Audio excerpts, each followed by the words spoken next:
Shalom Bapak Ibu, saudara-saudara yang dikasihi Tuhan. Puji Tuhan, pada pagi hari ini kita boleh berkumpul bersama-sama di tempat ini. Semua karena anugerah Tuhan. Dan pada pagi hari ini bersama-sama kita mengingat kembali akan pengorbanan Tuhan Yesus di kayu salib yang telah menebus setiap kita. Mari, saya percaya pagi hari ini setiap kita sudah menyiapkan hati kita, kita mau datang ke hadapan Tuhan, kita mau menyembah Dia, kita mau meninggikan nama Tuhan Yesus dan bersyukur atas apa yang Tuhan sudah kerjakan dan Tuhan sudah lakukan buat setiap kita. Kami datang kepadamu Tuhan dengan hati yang bersyukur. Terima kasih Tuhan Yesus. Karena Engkau yang telah turun ke dunia untuk mengambil rupa sebagai manusia. Dan Engkau yang telah menyelesaikan segala sesuatu di atas kayu salib, menebus dosa kami Tuhan. Hanya pada pagi hari ini kami datang kepadamu. Kami ingin menyembah-Mu, kami ingin bersekutu denganmu, bersyukur Tuhan. Terima kasih buat salib-Mu Tuhan Yesus.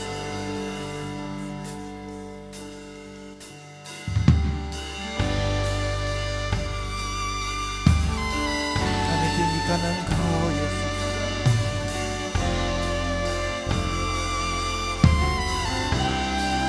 Terima kasih.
pada hari ini. Semua karena anugerah Tuhan.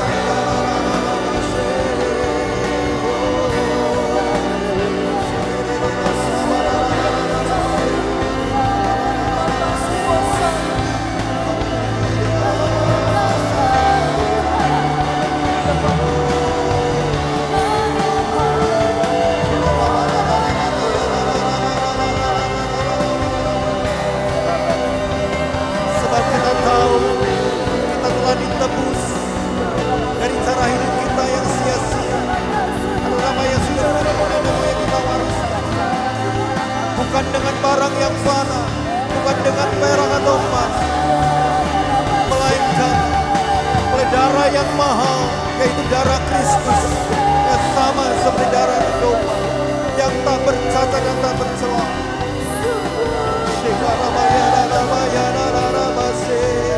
Haleluya, haleluya. Terima kasih, terima kasih.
Bersyukur atas apa yang Tuhan sudah lakukan dalam hidup kita. Terima kasih. Haleluya.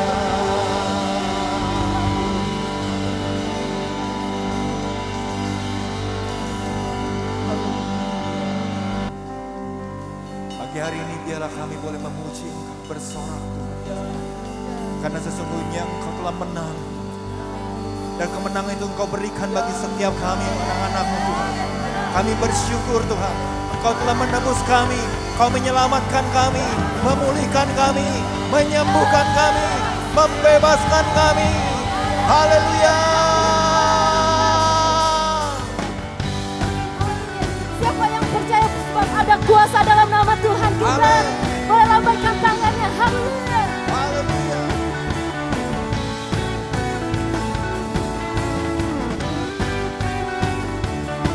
Bersyukur.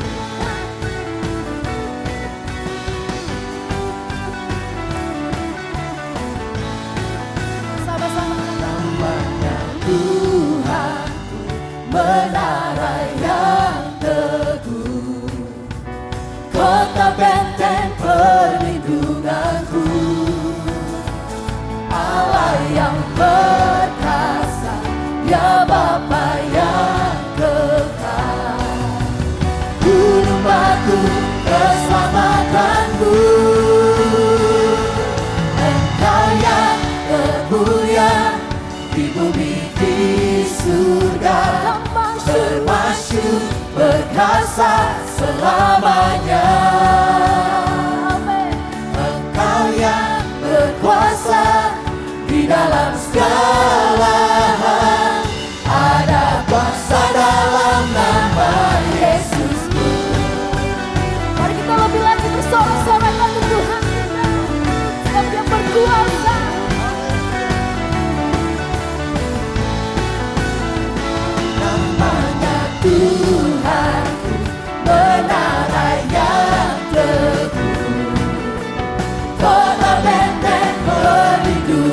kuasaku.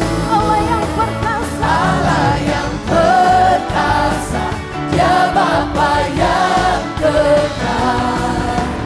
Gunung batu keselamatanku, bersama-sama katakan, Engkau yang termulia di bumi di surga, termasyur perkasa selamanya. Engkau yang berkuasa di dalam segala hal, ada kuasa dalam nama Yesusku.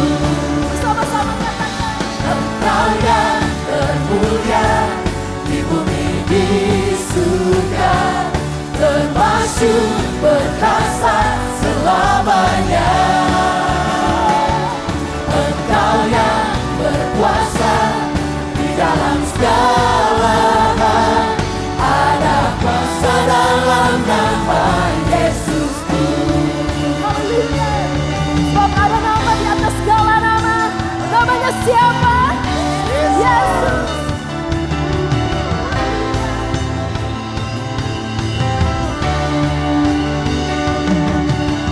Nama di atas segala nama, nama yang telah membebaskanku. Segala kuasa tunduk pada nama itu, Yesus Tuhan, segala Tuhan. Nama di atas segala nama, nama yang telah membebaskanku. Katakan dengan iman. Segala kuasa tunduk pada nama itu, Yesus Raja, segala raja.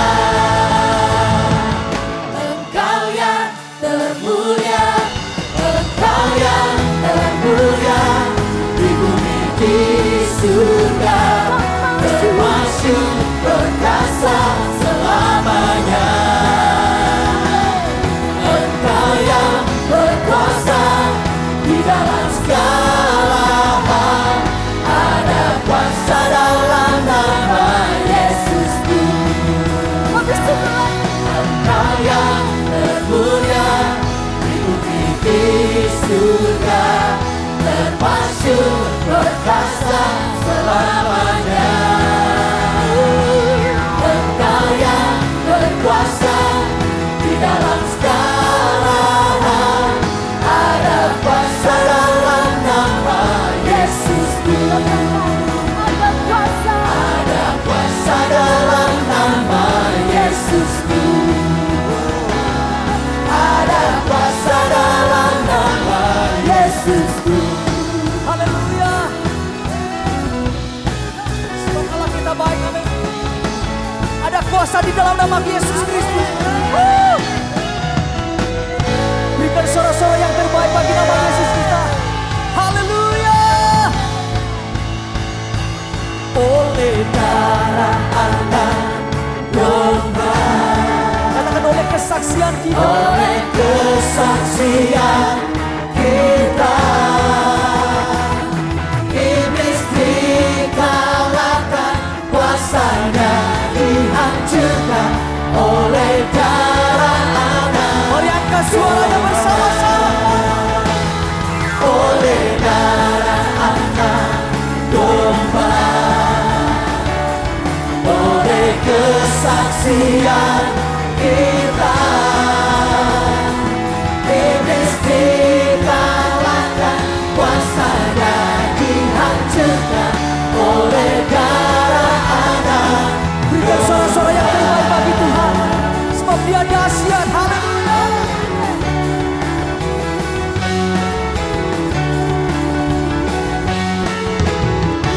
Bersama-sama kita akan pujian. Telah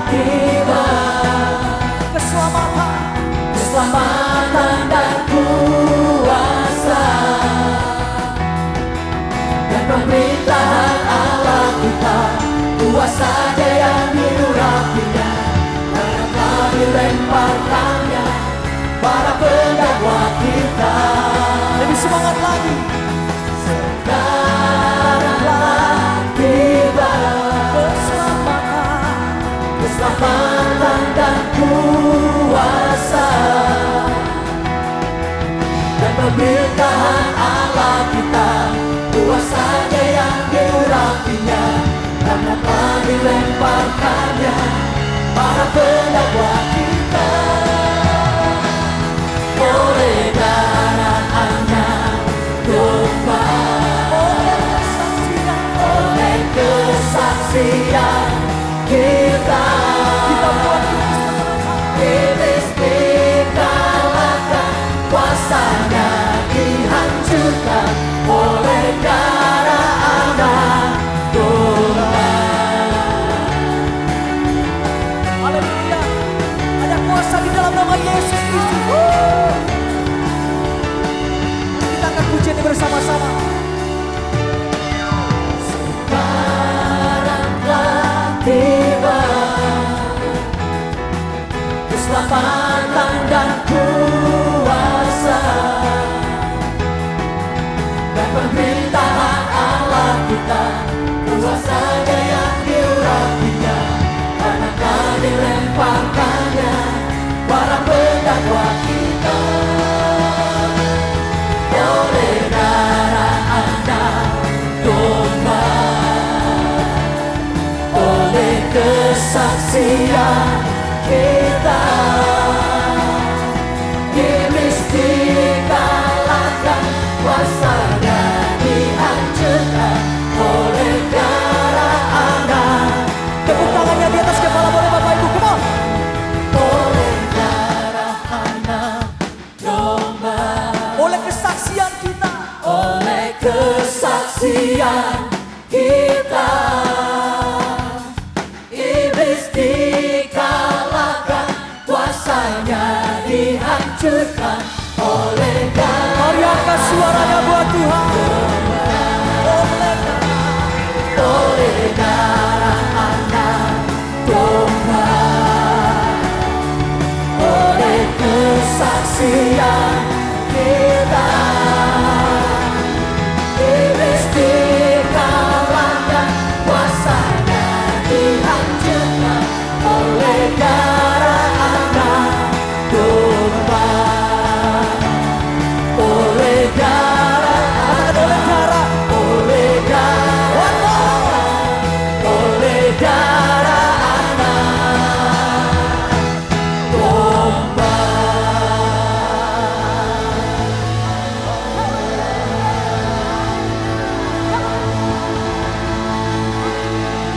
Oleh darah anak domba kami telah dimenangkan ya Bapa. Kami dipulihkan, terima kasih Tuhan Yesus. Iblis telah dikalahkan dan dihancurkan kuasanya di dalam nama Tuhan Yesus. Haleluya.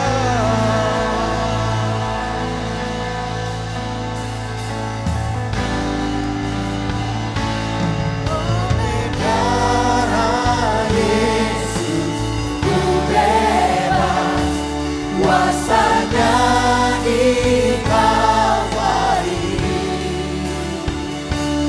Oleh darah Yesus ku bebas,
membebaskan kami, memulihkan kami, menyembuhkan kami. Hingga hubungan kami boleh kembali pulih. Kami boleh datang kembali kepada Bapa. Kami percaya ada kuasa di balik salib itu.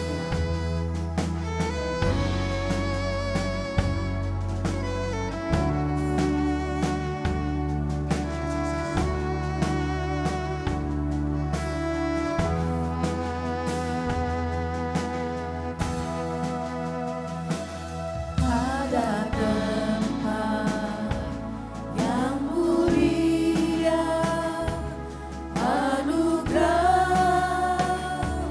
tercurah, Kau berikan hidup-Mu sebagai ganti dosaku.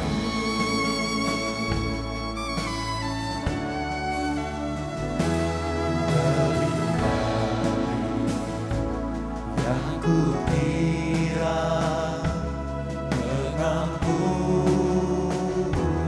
yang kuterima, kasih Yesus yang abadi mengalir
Dan ingatlah selalu akan pengorbanannya di kayu salib.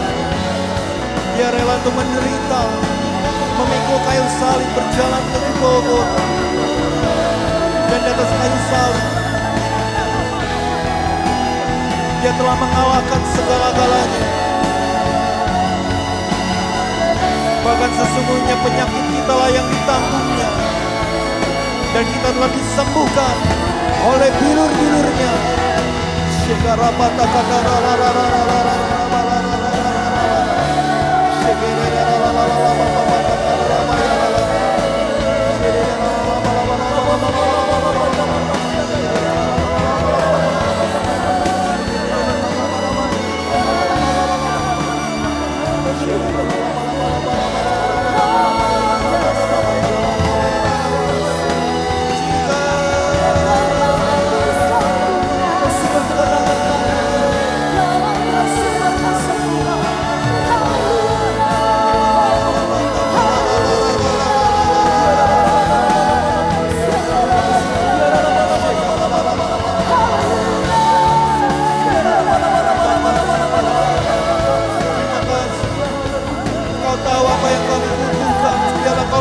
Setiap kali pagi hari Tuhan, jangan ada satupun yang terlewat. Kami rindu mengalami jamaah-Mu. Biarlah pengurapan-Mu turun atas kami semua ya Bapa. Di dalam nama Tuhan Yesus.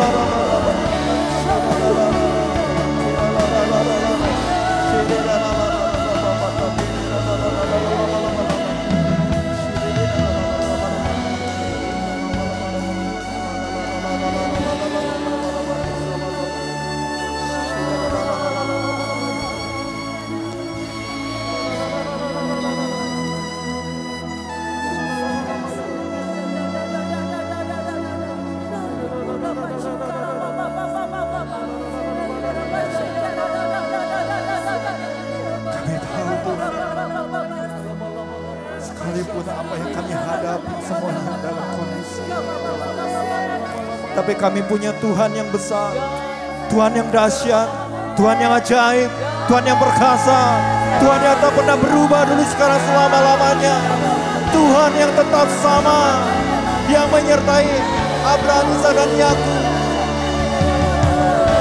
Tuhan juga yang menyertai kami saat ini, Tuhan. Tuhan Allah yang setia, yang tak pernah meninggalkan. Terima kasih Yesus, terima kasih. Terima kasih.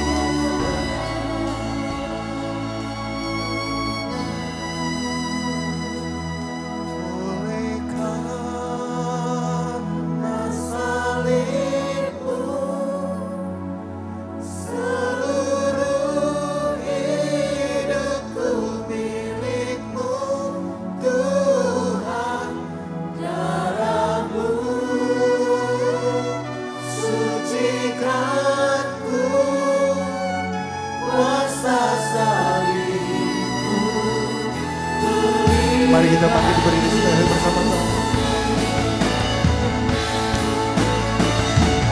Oleh karena salibmu, seluruh hidupku milikmu, Tuhan, darah-Mu sucikan seluruh kuasa salibmu.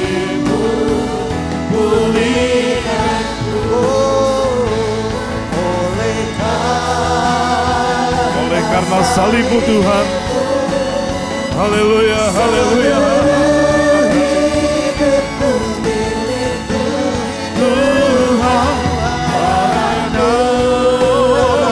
Tuhan, terima kasih Tuhan. Kuasa salibmu pulihkanku.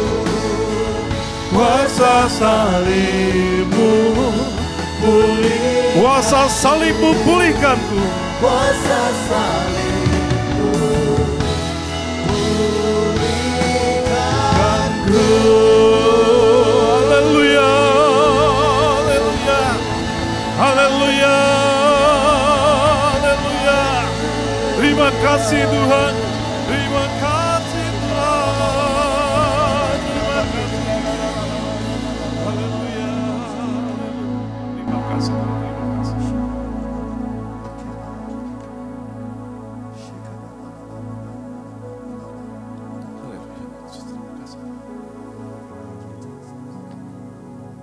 oleh karena salib-Mu Tuhan.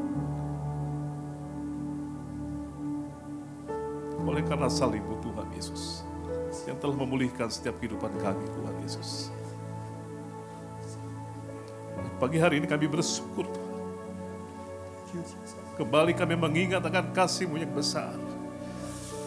Haleluya, haleluya, haleluya. Ucapkan syukur di hadapan Tuhan. Kami bersyukur, kami bersyukur, bersyukur. Kami bersyukur, kami bersyukur.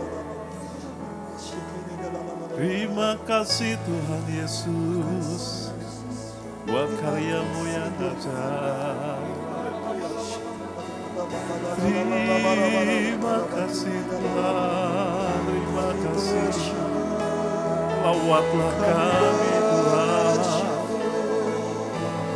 Kasih-Mu cukup bagi kami.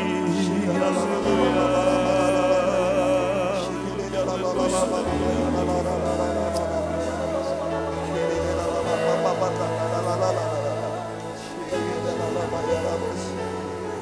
Terima kasih Tuhan.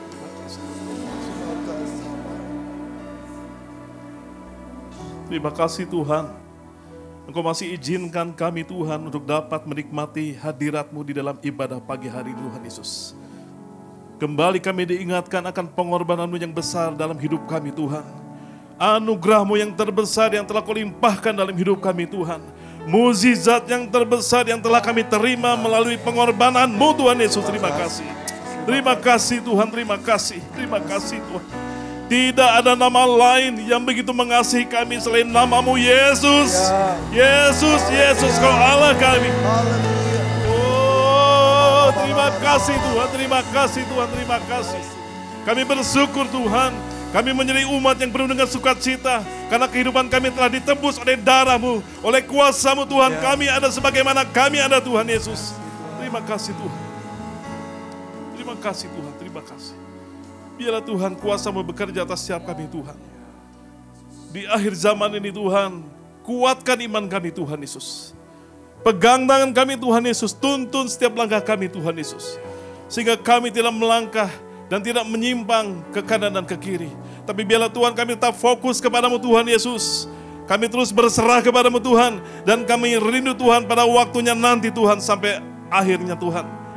Iman kami tetap ada di dalam Engkau Tuhan Yesus. Terima kasih. Terima kasih Tuhan. Menyerahkan pemberitaan firman Tuhan pagi hari ini ke dalam tangan kasih kuasa-Mu. Terima kasih Tuhan. Terima kasih Tuhan. Hanya di dalam nama Tuhan Yesus Kristus kami berdoa. Mengucap syukur kami. Haleluya. Semua katakan amin. Berikan sorak-sorai bagi Allah kita. Haleluya. Terima kasih. Luar biasa. Tim pujian, penyembahan, musik. Begitu luar biasa. Saya sangat diberkati. Dan saya bersyukur hari ini kita diberikan kesehatan oleh Tuhan. Masih diberikan kesempatan ada bersama-sama di dalam ibadah pada pagi hari ini. Apa kabar semua? Luar biasa, luar biasa. Suatu hari saya menjumpai seorang kenalan yang sudah memang lama tidak berjumpa. Rekan saya ini dari keluarga Kristen. Dan saya mendengar kalau yang bersangkutan akhir-akhir ini meninggalkan iman Kristen. Jadi saya coba telepon dan coba menjumpai dan ngobrol. Saya bertanya, ngobrol ke sana kemari, dan ya saya belum menanya langsung kepada iman dia saat itu. Dan waktu akhirnya saya menyampaikan pertanyaan, kenapa kok sampai bisa meninggalkan keyakinanmu terhadap kasih Tuhan Yesus? Sebetulnya jawabannya tidak begitu sulit gitu ya untuk saya cerna. Dia hanya menyampaikan dia ragu apakah benar Tuhan Yesus itu disalib atau tidak. Dan tidak bisa dipungkiri Bapak Ibu, jemaat Tuhan yang kasih.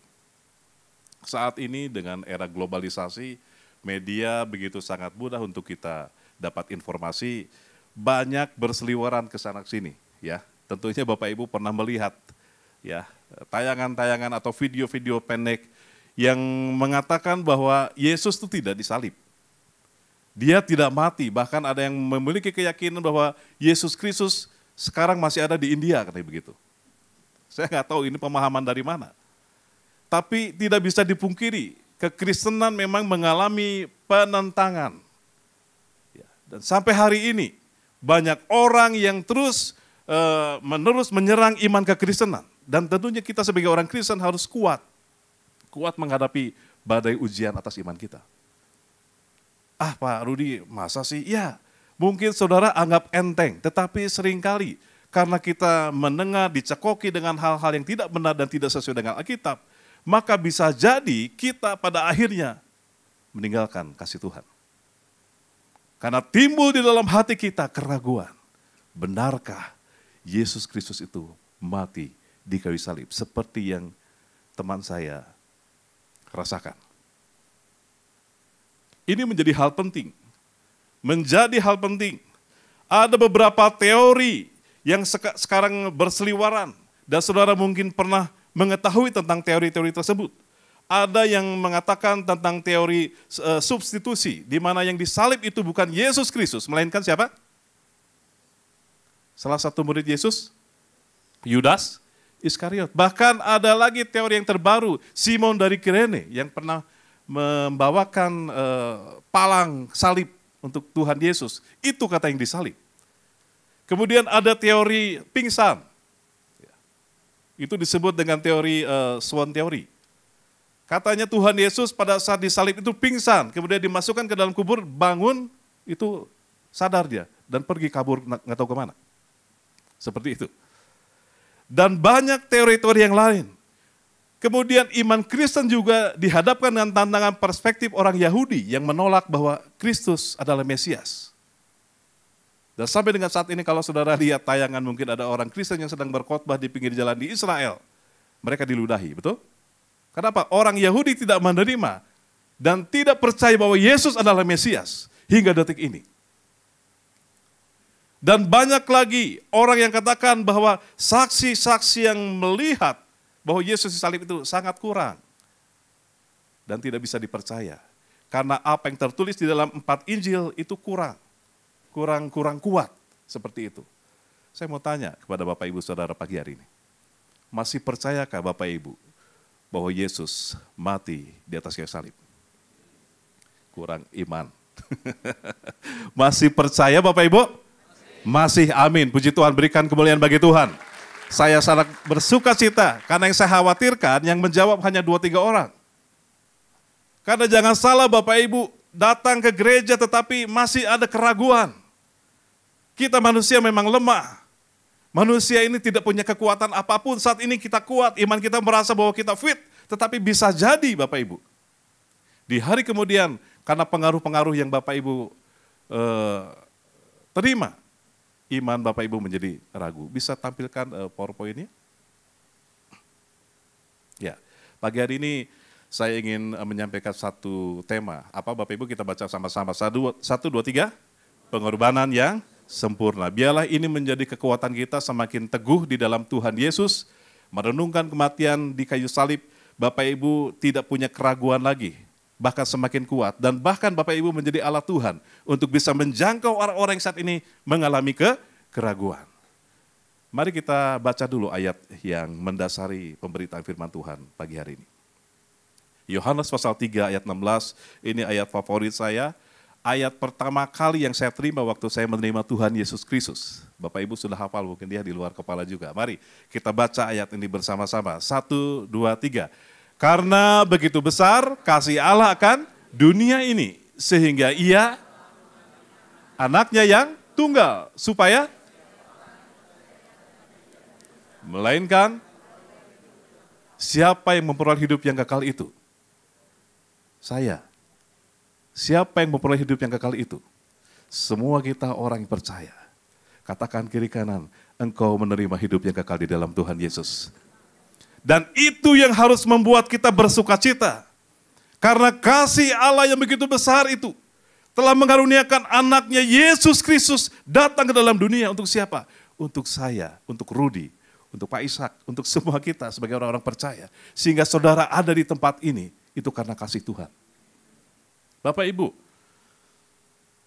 sangat miris sekali kalau orang sudah bertahun-tahun ikut ke gereja dari sekolah minggu, kemudian dia bertumbuh remaja, anak muda, dan tentunya Banyak di antara kita yang memang ditekankan oleh orang tua kita untuk rajin ke gereja. Tetapi di akhir-akhir perjalanan, meninggalkan kasih Tuhan karena apa? Karena keraguan. Kemarin siapa yang baru? Jangan ada yang menyusul.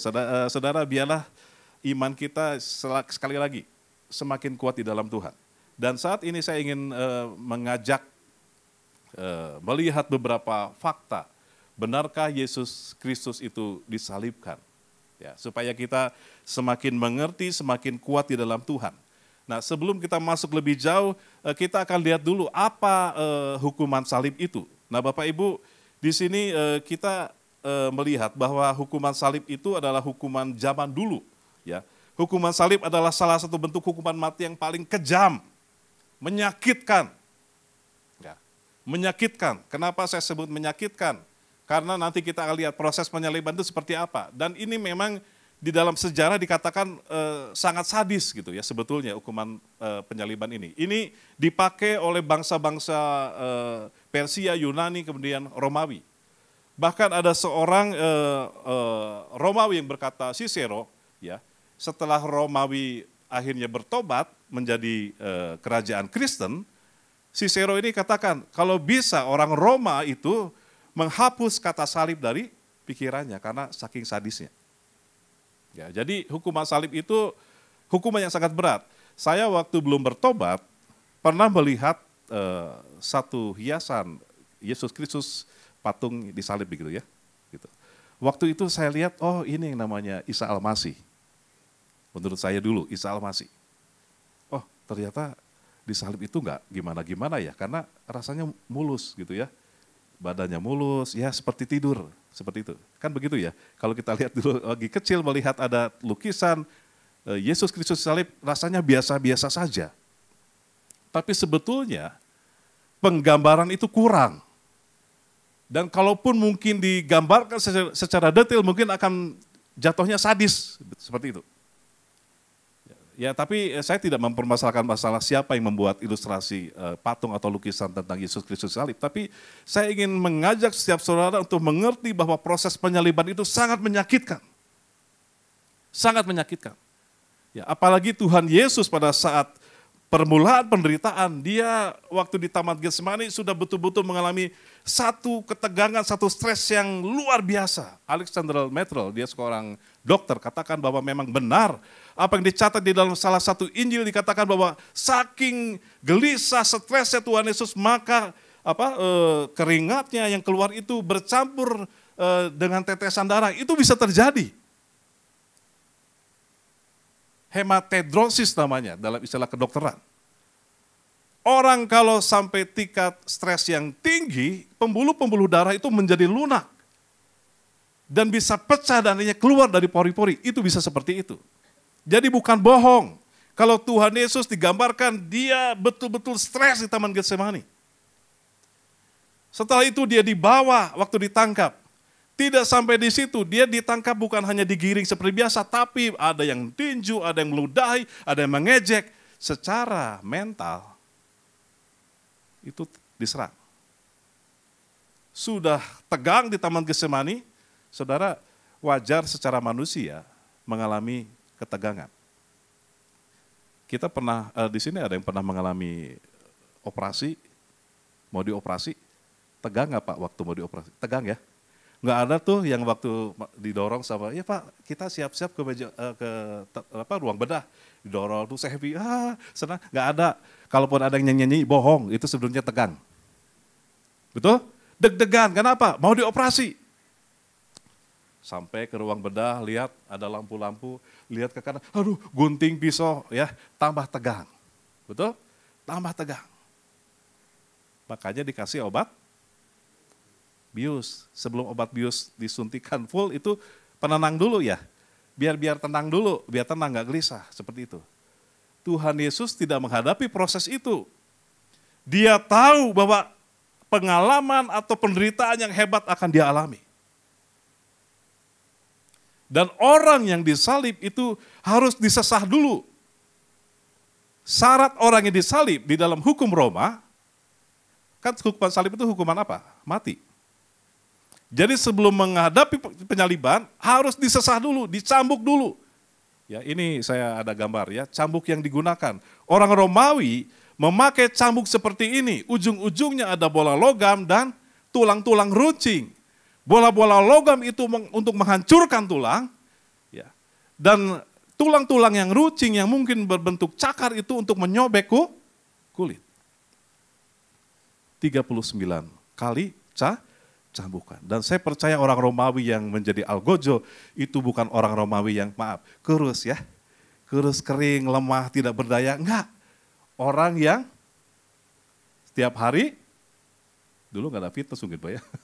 Olahraga dan badannya tentunya kekar. Dia algojo, harus ditakuti dan memang harus memiliki power yang kuat. Dan kemudian seorang algojo harus punya syarat. Dia nggak boleh tegaan. Kalau algojo lihat darah pingsan gimana? Buk, pingsan ya. Wah, nggak jadi-jadi saudara.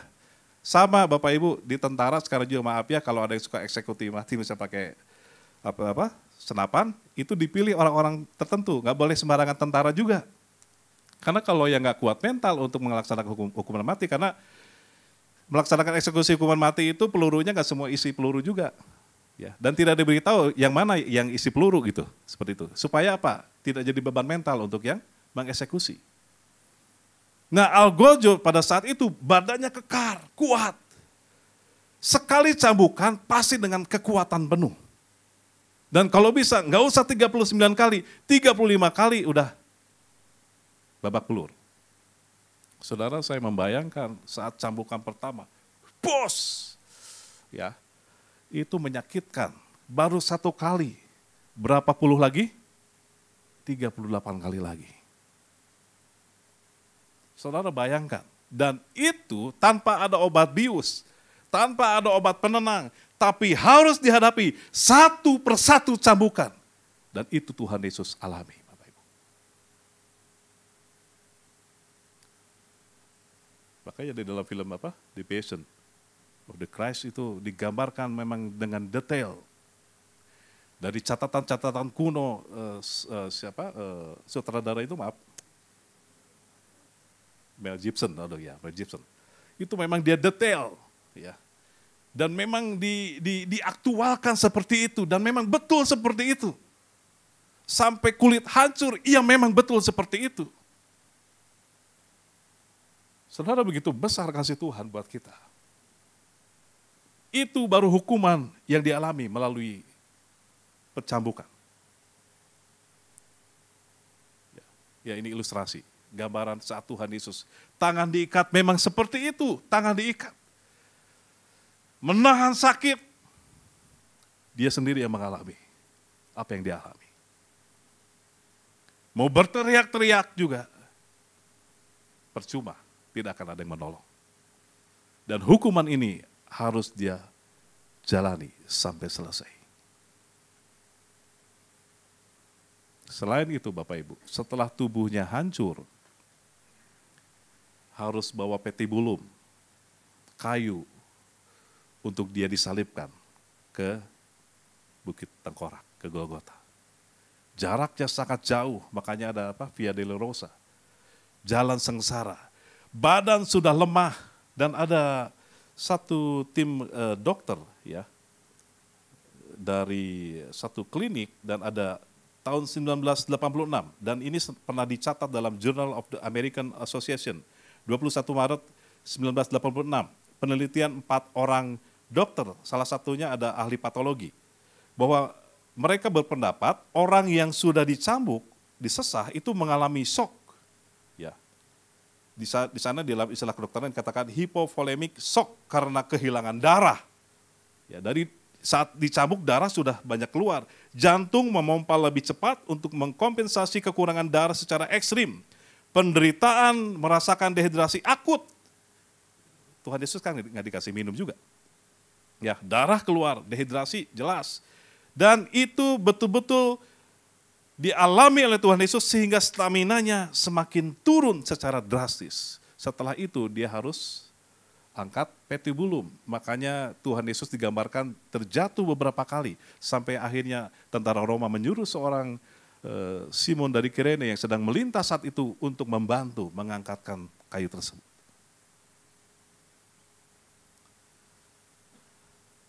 Itulah kasih kita, kasih Tuhan kita, Tuhan Yesus. Penggambarannya kadang-kadang terlalu simpel tentang penyaliban, padahal begitu sangat menderitanya Tuhan Yesus. Maaf, saya kalau cerita tentang ini, emosi saya kadang-kadang minta sama Tuhan, Tuhan berikan kepada saya iman yang sederhana, tetapi dari iman yang sederhana ini diberikan kekuatan yang ekstra oleh Engkau Tuhan Yesus untuk bertahan di dalam Engkau, berjalan bersama Engkau. Karena apa, saudara? Kalau kita tidak bisa merenungkan bagaimana penderitaan Tuhan Yesus, sangat gampang kita menjual iman kita. Kalau saudara tidak bisa merenungkan dan meresapi bagaimana penderitaan Tuhan Yesus untuk kita, sangat gampang kita menjual iman kita. Untuk jabatan, untuk hal lain, sangat gampang, saudara. Tapi saya mengajak setiap saudara jemaat Tuhan di tempat ini, mari renungkan lebih dalam lagi bagaimana penderitaan Tuhan Yesus yang hebat, yang luar biasa itu. Untuk siapa? Untuk saya dan saudara. Dia Allah yang begitu mengasihi kita. Allah yang rela berkorban. Nah, pada saat mau penyaliban, saudara, ya, itu kita tahu dipaku, ya, tangan dan kaki. Dan sama, ya, tim peneliti yang sama, ya, dari klinik Mayo, ini mengatakan bahwa setiap paku yang ditancapkan pada tangan merobek saraf ulnar yang menyebabkan sensasi terbakar yang luar biasa di sepanjang lengan. Pakunya bukan paku kecil, paku besar. Ya. Tangan yang tidak pernah melakukan kejahatan, memukul, berdosa itu harus dipakukan. Kaki dipakukan seperti itu. Dan saudara, ini gambaran penderitaan pada saat di atas kayu salib. Orang yang ada di atas kayu salib, kalau mau bernafas lega harus bertahan terus, tegak di atas pijakan kaki yang sudah dipaku. Tapi kan orang sudah lemah karena disesah. Dia sudah dehidrasi. Makanya Tuhan Yesus katakan, aku haus, begitu kan? Karena dia sudah sangat haus. Sehingga sangat memungkinkan Tuhan Yesus mungkin dia menurunkan badannya, dan pada saat badannya turun maka dia akan sesak, saudara. Dan untuk menahan tubuh terus capek, saudara, ya, lelah, sangat berat. Ya, ini ada gambaran, ya, gambaran antara tulang rusuk yang melipat seperti itu karena memang berat ada di kayu salib itu. Untuk mempercepat kematian, biasanya tentara Roma akan mematahkan kaki yang disalib. Supaya tidak bisa menahan tubuh dan akhirnya ya sudah, sesak dan mati. Tapi hal yang luar biasa, setelah 6 jam penderitaan, Tuhan Yesus menyerahkan nyawanya. Sudah selesai. Dan dia salah satu yang disalib yang tidak dipatahkan kakinya. Dan itu penggenapan janji Tuhan pada saat Tuhan berbicara dengan iblis. Untuk mengecek bahwa Tuhan Yesus mati atau tidak, salah seorang tentara Romawi menusuk di bagian ya antara rusuk dan jantung. Karena di sini ada kantung, ya, kantung, saya lupa istilah kedokteran, tapi ada istilah untuk kantung sebelum ke jantung itu ada bagian kantung yang menampung cairan dan darah seperti itu. Dan memang keluar darah dan air. Saudara, penderitaan Tuhan Yesus begitu sangat luar biasa, ya. Dan fakta sejarah ini adalah orang-orang di luar Kristen yang mencatat tentang penyaliban itu ada. Ya, ada yang namanya Yosefus, ya, sejarawan Yahudi abad pertama. Kemudian Tacitus, ya, senator Romawi abad ke-1. Dan Lucian dari Samosata, ya, pujangga Yunani abad kedua. Di dalam tulisan-tulisan mereka ada tulisan-tulisan kuno yang sudah mereka tulis. Ya, mereka dokumentasikan bahwa ada seorang suci yang disalibkan. sebetulnya fakta apa lagi yang harus kita cari? Sementara orang-orang dunia saja yang tidak percaya kepada Yesus, orang-orang sejarawan yang mengerti tentang sejarah, tahu bahwa pernah ada satu pribadi, orang suci yang pernah disalib, yaitu Yesus Kristus. Saya berharap Bapak Ibu Saudara sekalian tidak memiliki keraguan lagi. Tidak ada pertanyaan lagi, apakah benar Tuhan Yesus disalib. Sekarang apa yang harus kita miliki? Sikap bagaimana yang harus kita miliki menghadapi goncangan-goncangan iman yang terjadi atas iman kita. Saudara, di sini saya mencatat bahwa saudara harus meyakini saudara itu sangat berharga dalam pemandangan Allah. Saudara sangat berharga sehingga saudara dipilih oleh Allah. Saudara terbayang nggak saudara ada menjadi jemaat di tempat ini? Dulu terbayang nggak Bapak Ibu? Terbayang nggak menjadi orang yang percaya kepada Tuhan Yesus Kristus? Dulu pernah terbayang tidak? Mungkin banyak di antara kita yang tidak pernah terbayang bahwa saudara menjadi umat pilihan Allah, tidak pernah terbayang. Kalau coba kembali saudara renungkan, saudara menjadi umat percaya, mengenal Yesus Kristus secara pribadi, mengerti akan pengorbanan Kristus, itu adalah anugerah Tuhan. Banyak orang yang sudah dinyatakan kebenaran oleh Tuhan, tapi hatinya tertutup. Hingga saat ini banyak orang yang menolak, padahal sudah jelas firman Tuhan disampaikan, bahwa juru selamat itu hanya Yesus Kristus. Tapi hati mereka tetap tertutup. Tetapi kalau saudara meresponi dengan membuka hati, pada saat berita sukacita dinyatakan atas hidup saudara, dan saudara menerima Tuhan Yesus sebagai juru selamat, itu adalah anugerah daripada Tuhan. Amin. Berikan kemuliaan bagi Tuhan yang sudah memilih saudara. Itu bukti bahwa saudara adalah pribadi yang berharga di hadapan Allah. Jangan sia-siakan pengorbanan Tuhan Yesus yang sudah dikerjakan untuk saya dan saudara. Kemudian saudara, dalam peristiwa penyaliban Yesus, keangkuhan, kesombongan, keegoisan, dan dosa dihancurkan serta dikalahkan dan ditaklukkan. Banyak orang saat ini mempertahankan imannya karena dia memiliki teori-teori tertentu ataupun doktrin-doktrin tertentu bahwa dia tidak menerima Yesus sebagai Tuhan. Banyak. Itu karena apa? Karena kesombongan, saudara. Saya waktu itu, pada saat melihat penglihatan dari Tuhan, dan waktu mendengar akulah jalan kebenaran dan hidup, tidak ada seorang pun yang datang kepada Bapa kalau tidak melalui aku. Di salah satu gereja di Cimahi, padahal saat itu saya hanya sedang mau foto orang yang dibaptis. Saya bukan orang Kristen waktu itu. Dan pada saat mendengar firman Tuhan tersebut, Yohanes 14 ayat 6, saya terhenyak dan kok hebat benar tuh yang namanya Yesus, Isa Al-Masih yang saya tahu. Sampai saya bilang, kalau memang Yesus Tuhan, beri saya tanda. Hanya begitu saja sebetulnya yang saya minta. Tapi sekali lagi, Tuhan itu baik. Kenapa saya menjadi hamba Tuhan? Karena saya mengerti panggilan Tuhan pada hidup saya. Tidak atau tanpa alasan Tuhan memperlihatkan sesuatu pada saya. Pasti ada rencana Tuhan dalam hidup saya, itu yang saya pahami. Tapi apakah saat itu saya langsung percaya? Tidak. Saya masih ragu-ragu dan saya berpikir jangan-jangan itu dari kuasa gelap supaya saya akhirnya meninggalkan keyakinan saya. Saya bergumul, saudara. Bertanya kepada orang yang tepat. Nah, makanya Bapak Ibu, kalau bertanya tentang iman saudara, jangan kepada orang yang tidak tepat. Ya. Saudara bertanya tentang iman Kristen, tanya ke pendeta Buddha, nggak akan nyambung. Ada Bapak Gembala di sini, ada hamba Tuhan yang bisa saudara tanya. Kalau ada keraguan, kalau ada pergumulan, kalau ada hal-hal, ya mungkin saudara perlu ditanyakan. Cari orang-orang yang sudah dipilih oleh Tuhan untuk bisa membimbing saudara. Jangan salah alamat. Sekarang orang salah alamat.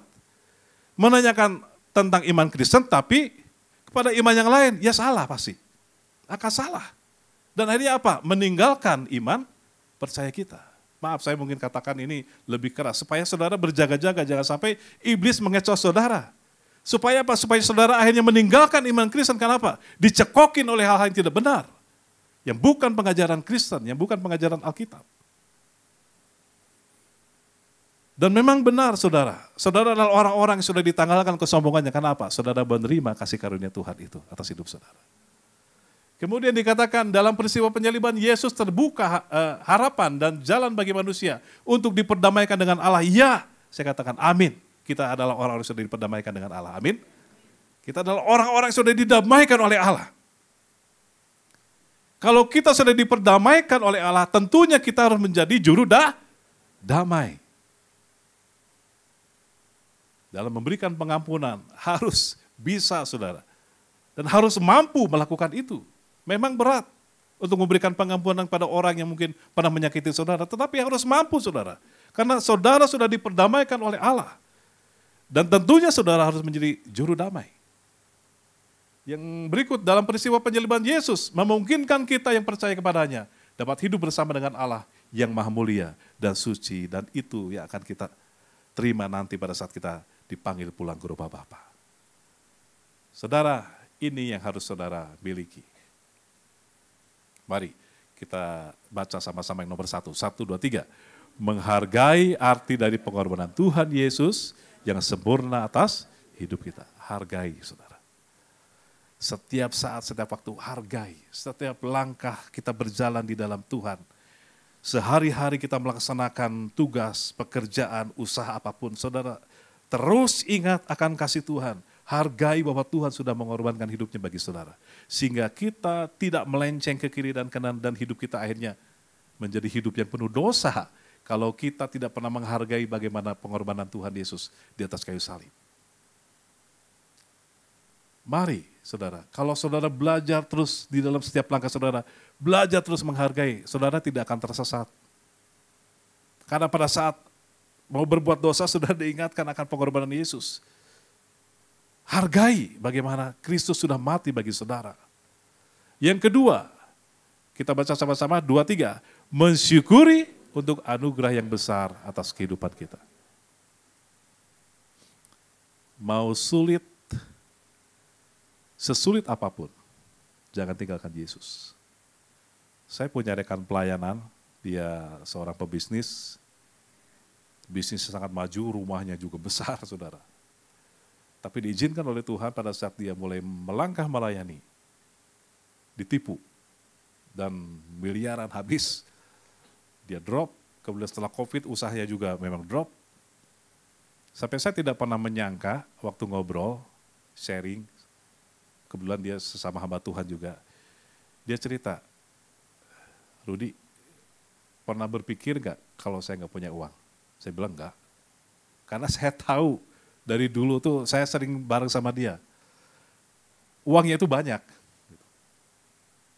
Ya, rumah, properti di mana-mana. Jadi saya nggak pernah berpikir kalau dia nggak punya uang. Tapi dia pernah cerita. Ada satu waktu uang saya tinggal 1.700. Saya kaget gitu ya. Wah, masa bercanda? Enggak, ini serius. Ya, setelah kejadian yang menimpa kehidupannya, dia drop, saudara. Properti ada yang dijual segala macam sampai habis juga. Tapi dia harus pergi pelayanan saudara dengan uang sebesar itu. Dan dia lanjut cerita, kuasa Tuhan itu luar biasa ya. Dulu saya suka dengar Bapak Ibu pernah dengar di sini ada hamba Tuhan yang menyampaikan, saya tidak punya uang, tidak ada berkat, tapi tiba Tuhan sediakan. Pernah dengar nggak? Pernah dengar ya? Dan mungkin sering ya? Dulu juga saya sering dengar begitu. Saya sering kata, masa sih semua kebetulan pasti. Begitu ya? Begitu ya? Semua kebetulan tanpa mengalami saudara tidak akan percaya. Saya tersenyum. Saya pikir, saya nggak sebut nama ya, teman saya ini nggak akan percaya akan mujizat Tuhan. Ternyata setelah dia mengalami, dia percaya betul Tuhan itu luar biasa. Dia bisa pergi untuk pelayanan keluar kota ke Surabaya, saudara, jauh dari Cimahi ke Surabaya. Perlu ongkos, tapi Tuhan sediakan tepat pada waktunya, saudara. Dia akhirnya berpikir, sekarang saya hidup tenang daripada dulu. Dulu banyak harta, saya gelisah. Sekarang saya melayani full sepenuh waktu. Saya bersyukur teman saya ini menjadi sepenuh waktu, ya melayani, mengembalakan. Dia mengerti, cukup kasih Tuhan yang saya miliki. saya tenang. Mau bagaimanapun kadang saya ngerasa tenang. Itu yang saya dengar dari saya nggak percaya saudara. Karena ya kalau lagi banyak uang kan kadang-kadang nggak pernah berpikir untuk belajar mempraktekkan iman. Betul ya, kenapa? Uang ada. Tapi begitu memang dia sudah kritis baru dia berpikir dan memang Tuhan bekerja atas hidupnya. Saudara, mari kita syukuri. Seberapapun kesulitan yang kita hadapi. Amin. Mensyukuri. Meskipun saat ini mungkin saudara sedang kesulitan ekonomi, tapi saudara masih memiliki kasih Tuhan dan Tuhan pasti pelihara saudara. Tidak akan pernah Tuhan itu membiarkan saudara jatuh tergeletak, nggak akan pernah membiarkan. Saudara sedang diuji imannya. Seberapa besar pengharapan saudara kepada Tuhan, itu sedang diuji. Saudara semakin berharap penuh kepada Tuhan, pasti mujizat datang saudara.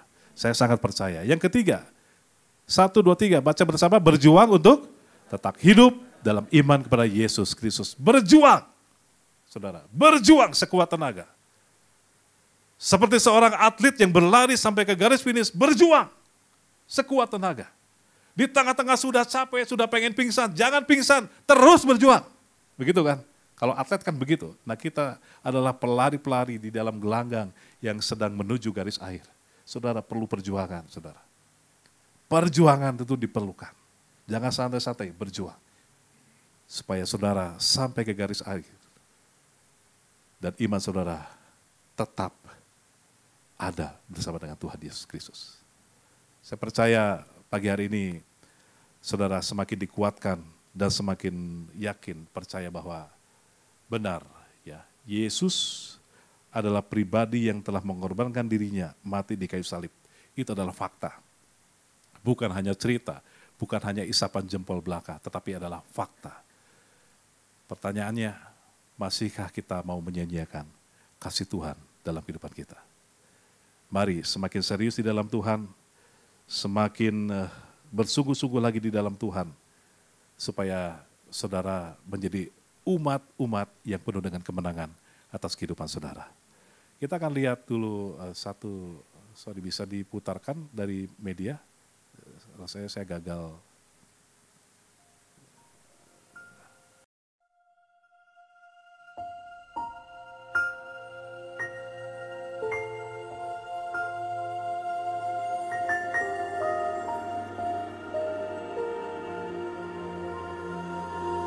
Above all powers, above all kings, above all nature and all created things, above all wisdom and all the ways of man, you were here before the world began. Above all kingdoms, above all thrones, above all wonders the world has ever known,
me above all.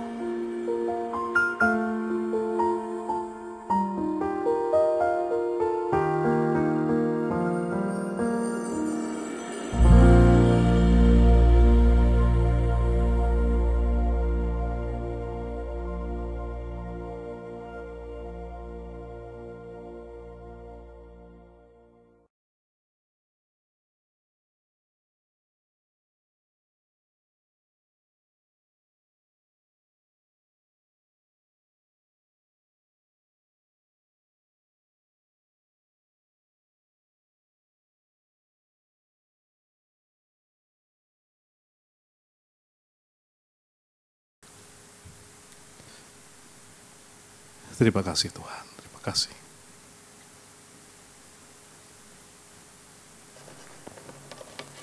Pengorbanan-Mu sempurna atas hidup kami Tuhan Yesus. Haleluya, haleluya. Terima kasih Tuhan. Kami bersyukur Tuhan. Anugerah yang besar yang sudah Kau berikan.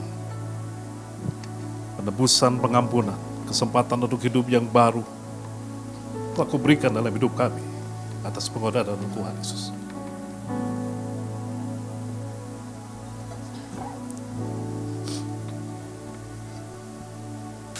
Ku hidup oleh anugerah-Mu, yang terbaik ku terima dari-Mu.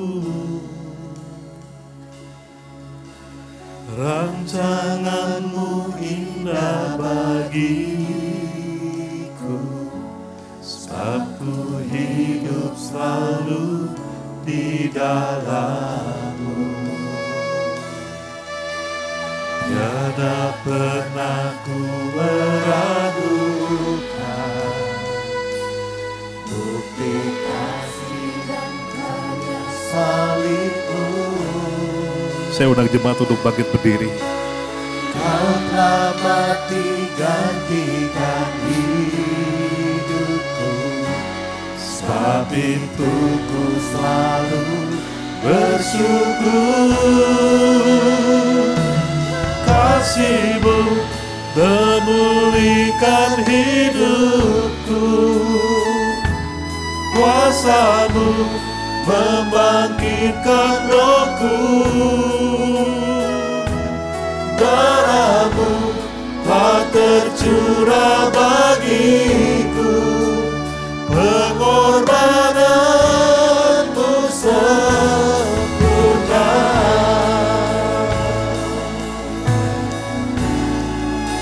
Haleluya. Ku hidup oleh anugerah. Haleluya Tuhan Yesus, terima kasih Tuhan. Yang terbaik ku terima dari-Mu. Haleluya, haleluya. Rancangan-Mu indah bagiku, sebab ku hidup selalu di dalam-Mu.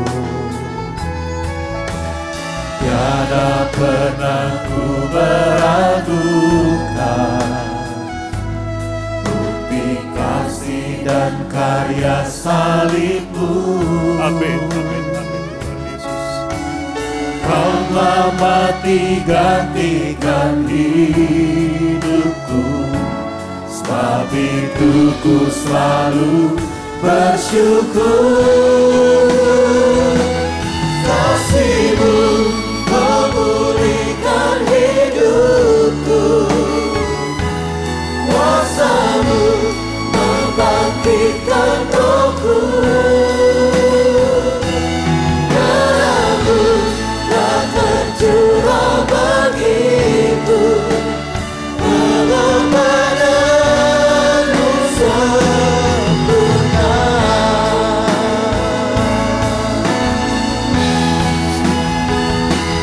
Kasih-Mu memulihkan hidupku, kuasa-Mu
kasih untuk karya pengorbananmu yang begitu luar biasa Tuhan. Kalau kami ada hari ini sebagaimana kami ada, itu semua sungguh karena kasih anugerahmu yang begitu luar biasa. Bukti kasihmu, bukti cintamu buat kami Tuhan. Kau rela mati dengan cara yang begitu hina demi untuk kami. Sebentar kami masuk dalam perjamuan kudus. Mari Tuhan kami serahkan ke dalam tangan-Mu seluruh jalannya perjamuan kudus. Kami mau merenungkan kalau kami ada hari ini Tuhan, itu semua karena pengorbanan-Mu yang dahsyat. Terima kasih Bapa. Ampuni kami. Baik yang kami lakukan dengan sengaja maupun kami tidak sadari. Ketika kami mengaku dosa kami, maka Engkau setia dan adil. Engkau mengampuni dan menyucikan kami dari segala kejahatan. Terima kasih Bapa. Di dalam nama Yesus, haleluya. Amin. Puji Tuhan. Bapak Ibu Saudara kekasih dalam Yesus, kita tadi udah dengar betapa penggambaran disampaikan hambanya Pak Pendeta Rudi akan kematian Yesus di kayu salib. Digambarkan juga tadi melalui video, melalui film cuplikan daripada Passions of the Christ. Betapa Bapak Ibu Saudara kita bisa membayangkan apa yang dialami Yesus waktu dia mengalami sungguh peristiwa itu. Sungguh sangat gak mudah. Kata ditebus itu diambil mengacu kepada kata yang mengandung arti dibeli dalam pengertian budak. Budak itu kalau dibeli, ditebus, maka mesti dibayar. Nah dulu, waktu kita belum kenal Yesus, kita itu budaknya iblis. Budaknya dosa. Waktu manusia jatuh dalam dosa, waktu Adam jatuh dalam dosa, maka seluruh manusia hidup dalam dosa. Nah, perlu ada yang menebus. Karena waktu manusia jatuh dalam dosa, dia budak. Budaknya iblis. Maka perlu ada yang membayarnya, menebusnya. Dan oleh karena kasihnya, Tuhan turun ke dunia yang tadi mengambil rupa manusia. Dan mati dengan cara yang seperti itu. Demi untuk apa? Demi untuk nebus kita. Dan dibayar pakai darahnya yang mahal. Jadi betapa kita saat ini kita merenungkan betapa berapa nilai kita Bapak Ibu Saudara kalau ditebus sama Tuhan yang turun ke dunia dibayar dengan nyawanya begitu mahal. Betapa saat ini sekarang hidup kita udah bukan punya kita lagi karena sudah ada yang nebus. Hidup kita ini punya Yesus Kristus Tuhan kita. Katakan amin. Oleh sebab itu jangan sia-siakan hidup kita. Dan jangan kita melakukan apa yang kita mau karena kita udah bukan punya kita. Kita udah milik Kristus. Tadi pemeran Passions of the Christ, aktornya namanya John Cavaciel. Dia juga nggak tahu kenapa dia yang dipilih untuk memerankan Yesus. Ini kesaksian dia. Dia merenungkan, kok aku yang dipilih ya? Apa karena nama aku John Cavaciel yang singkatannya JC katanya? Apakah karena waktu itu umurku 33 tahun? Tetapi bukan cuma sekedar dia merenungkan kenapa aku yang dipilih, tapi pada waktu dia memerankan, waktu ada peran prajurit-prajurit Romawi mencambuknya, itu ada satu kaitan cambuk yang tadi digambarkan Pak Rudi. Kan ada di ujungnya ada kaitan, ada tulang, ada bola besi, dan ada kait. Nah salah satu kaitnya itu masuk ke dalam tubuhnya. Satu. Dan itu mengambil dagingnya. Kalau tadi kita ngelihatnya kayak lancar kan, disiksa sampai habis-habisan. Tapi pada waktu dia memerankannya, ada satu cambukan yang ke bawah memang mengambil dagingnya dan dia pingsan di situ. Dia masuk rumah sakit dan peristiwa itu membuat dia mengalami Kristus. Satu cambukan, satu kaitan yang mengambil sedikit dagingnya. Dan kesaksian dia telah membuat orang-orang yang mendengarnya dikuatkan. Itu dari seorang aktor. Dari pribadi Yesus yang mengalami sungguhan 39 kali tadi disampaikan. itu berdaging-daging, diambil dari tubuhnya, rusak gitu. Kalau tadi udah berdarah-darah, mungkin seperti yang disampaikan tadi aslinya itu parah, nggak berbentuk. Alkitab mencatat nggak ada bentuk. Dan semua dia lakukan untuk tebus saya, Bapak Ibu dan Saudara, katakan amin. Maka hari ini kita boleh diingatkan kembali. Kita pulang, sadari kembali. Aku milik Yesus. Aku udah ditebus, aku udah dibayar. Dibayar sangat mahal. Dan Tuhan mau lewat hidup kita. Muliakanlah Dia. Dia mau katakan amin. Jangan sia-siakan. Makanya tadi dikatakan 3 hal. Hargai pengorbanan Kristus di kayu salib. Terus syukuri. Ya, syukuri apa? Syukuri apa Pak Rudi? Anugerah. Ya. Kemudian berjuang untuk tetap hidup dalam Kristus. Tantangan akan selalu ada. Tetapi kalau kita sadar, aku milik Yesus. Aku ditebus dengan begitu mahal. Mari Bapak Ibu Saudara. Di tangan Bapak Ibu Saudara sudah ada roti dan anggur. Mari kita ambil. Sebab apa yang telah kuteruskan kepadamu telah aku terima dari Tuhan, yaitu bahwa Tuhan Yesus pada malam waktu ia diserahkan mengambil roti. Mari kita angkat roti tinggi-tinggi. Dan sesudah itu ia mengucap syukur atasnya. Ia memecah-mecahkannya dan berkata, inilah tubuhku yang diserahkan bagi kamu. Perbuatlah ini menjadi peringatan akan aku. Jemaat yang dikasih Tuhan. Bukankah roti yang kita pecah-pecahkan adalah persekutuan dengan tubuh Kristus? Amin. Mari kita memakannya di dalam nama Yesus Kristus.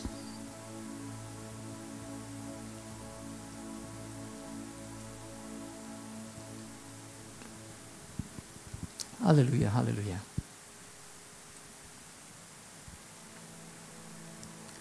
Demikian juga ia mengambil cawan sesudah makan.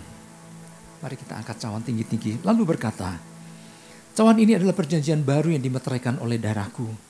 Perbuatlah ini setiap kali kamu meminumnya, menjadi peringatan akan aku.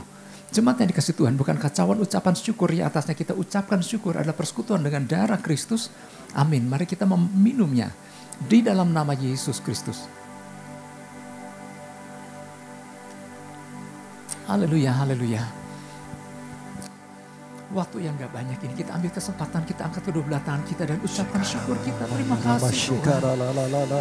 Betapa Engkau rela turun ke dunia, mengambil rupa manusia, bahkan mengambil rupa seorang hamba untuk mati di kayu salib dengan cara sangat hina demi untuk kami, demi untuk aku Tuhan.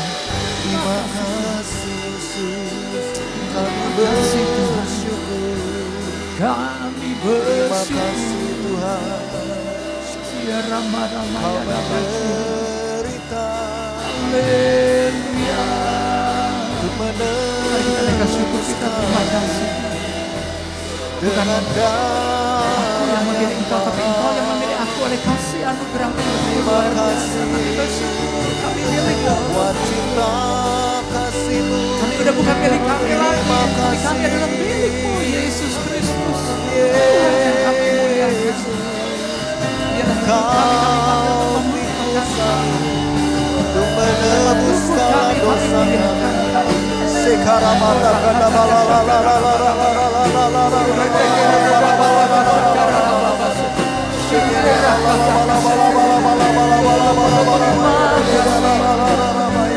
Kami bersyukur. Semua anak kasih anugerah kami gak mau kotori tubuh kami gak mau kotori dengan hal yang dari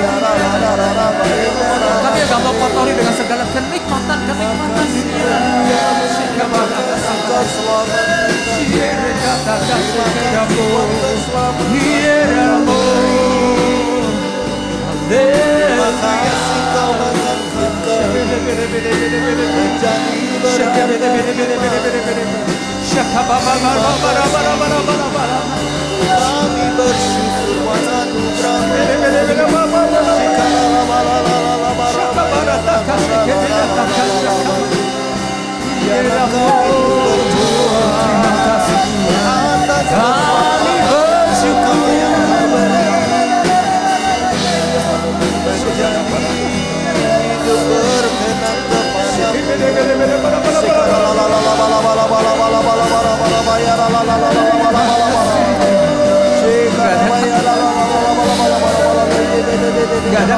kami bisa katakan selain kami mengucapkan terima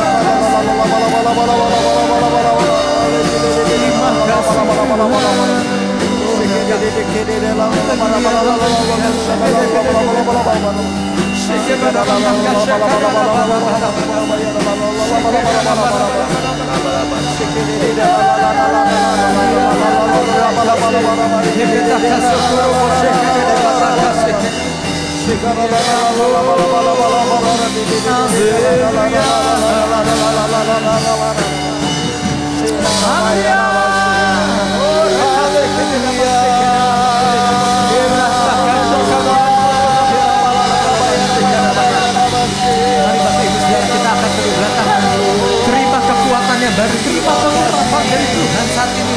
Orang kata kesyakaran Bapa, kekuatan yang memampukan kita untuk menjalani kehidupan, untuk terus memuliakan nama-Nya. Orang kata kesyakaran Bapa,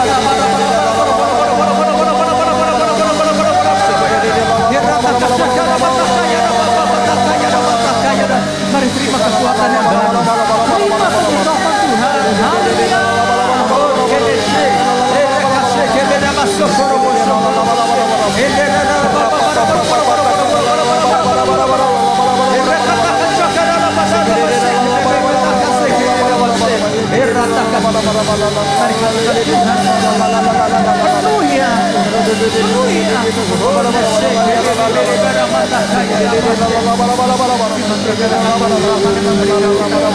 Tuhan memberikan kemenangan bagi orang dengan kemenangan yang siap gembira. Situasi boleh kurang, sedang tidak baik-baik saja, tapi terima orang yang Tuhan kasih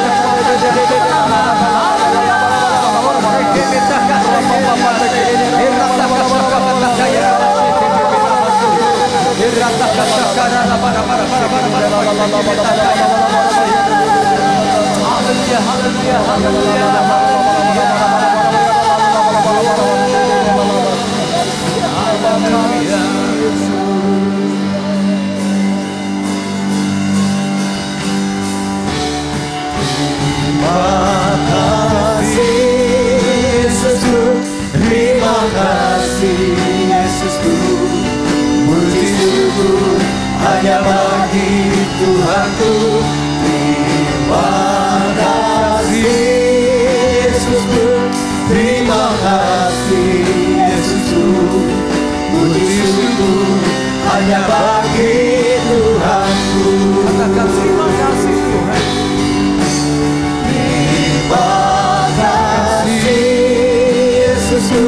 Terima kasih Yesusku, puji syukur hanya bagi Tuhanku. Terima kasih Yesusku, terima kasih Yesusku, puji syukur hanya bagi Tuhanku. Puji syukur hanya bagi Tuhanku. Puji syukur hanya bagi Tuhanku.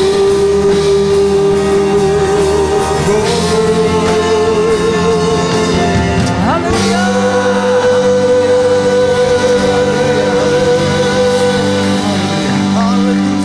Kami bersyukur Tuhan Yesus, sungguh karya-Mu begitu dahsyat buat kami Tuhan. Biarlah hidup yang kami miliki hari ini kami mau pakai untuk memuliakan Engkau ya Tuhan Yesus. Terima kasih Tuhan untuk pagi ini kami boleh dengar kebenaran firman Tuhan. Kami boleh ikut ambil bagian dalam perjamuan kudus menjadi satu dengan tubuh dan darah-Mu ya Tuhan Yesus. Sebagai manusia kami menyadari kami penuh dengan kelemahan. Tapi waktu kami menjadi satu dengan tubuh dan darah-Mu Yesus, maka ada kekuatan yang baru. Ada aliran-aliran air hidup. Ada kekuatan bahkan yang datang dengan sakit mengalami kesembuhan. Terima kesembuhan saat ini dalam nama Yesus. Yang datang dengan letih lesu dan berbeban berat, Tuhan katakan, Tuhan beri kelegaan. Terima kasih Bapa. Kami mengucap syukur, segala pujian, segala hormat hanya bagimu saja.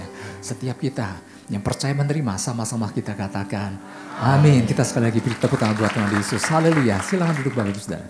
Jutaan jemaat yang dikasihi Tuhan Yesus, sebentar kita akhiri ibadah kita pada pagi hari ini. Saya undang kita angkat kedua belah tangan kita. Arahkan hati kita, fokuskan terus terhubung dengan Yesus senantiasa. Pergilah, pulanglah dan jadilah saksi-saksi Kristus. Mari jemaat yang dikasihi Tuhan, terimalah berkat damai dan sejahtera daripada Allah Bapa, kasih karunia daripada Tuhan Yesus Kristus, dan persekutuan Roh Kudus yang indah dan manis menyertai setiap kita semua, mulai daripada pagi hari yang indah ini sampai hari Maranatha Tuhan Yesus menjemput setiap kita di awan-awan yang permai. Setiap kita yang percaya menerima, kita sama-sama katakan amin. Tuhan Yesus berkati.